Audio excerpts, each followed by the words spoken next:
নমস্কার বন্ধুরা, কেমন আছেন সবাই? আশা করি সকলেই খুব ভালো আছেন। আবার একটা নতুন ভিডিওতে আপনাদের সকলকে স্বাগত জানাই। আজ দেখাবো কাস্টার্ড পাউডার দিয়ে কিভাবে খুব সুন্দর সফট নরম তুলতুলে কেক কিভাবে তৈরি করা যায় তারই রেসিপি।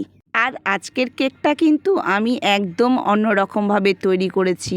দেখুন, এটা ফয়েল পেপার, ওই যে বিরিয়ানি বা এমনি খাবার টাবার প্যাক করা হয় সেই ধরনের ফয়েল পেপারে তৈরি করেছি।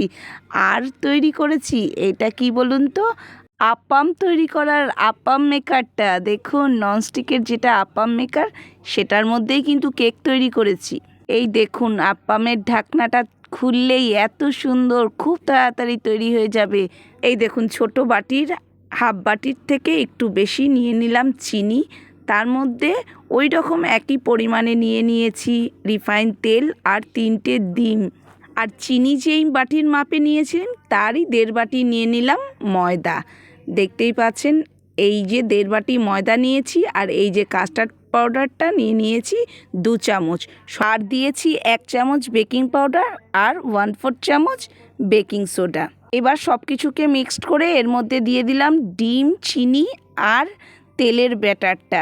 সাথে দিলাম হাফ কাপ কিন্তু দুধ। কেক তৈরির জন্য ব্যাটার কিন্তু একদম রেডি। ঠিক এই রকম ঘনত্বের ব্যাটার কিন্তু তৈরি করতে লাগবে। এর মধ্যে দিলাম কিশমিশ আর টুটি ফ্রুটি। কিশমিশগুলোকে হাফ করে দিয়েছিলাম।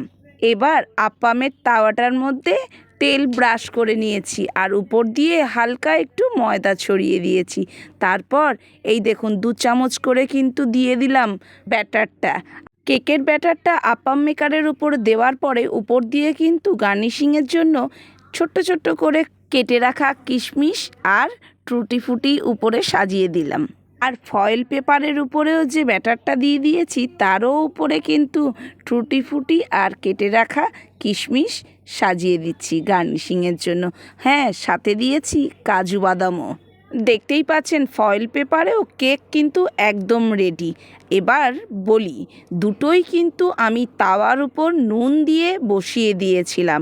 আপ্পাম মেকারের কেক তৈরি হতে সময় লেগেছিল 15 মিনিট, কিন্তু ফয়েল পেপারে লেগে গেছিল ঠিক 40 মিনিট। আর দুটো কেকই কিন্তু খুব সুন্দরভাবে তৈরি হয়ে গিয়েছিল। এইভাবে করে বাড়িতে বাচ্চাদের টিফিনের জন্য তৈরি করে দিন কাস্টার্ড কেক।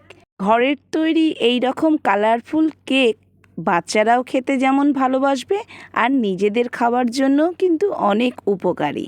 আজকের ভিডিওটা কেমন লাগলো অবশ্যই জানাবেন। কিন্তু এই ধরনের ভিডিও দেখতে হলে অবশ্যই চ্যানেলটাকে সাবস্ক্রাইব করে বা ফেসবুক থেকে দেখলে চ্যানেলটাকে ফলো করে রাখবেন।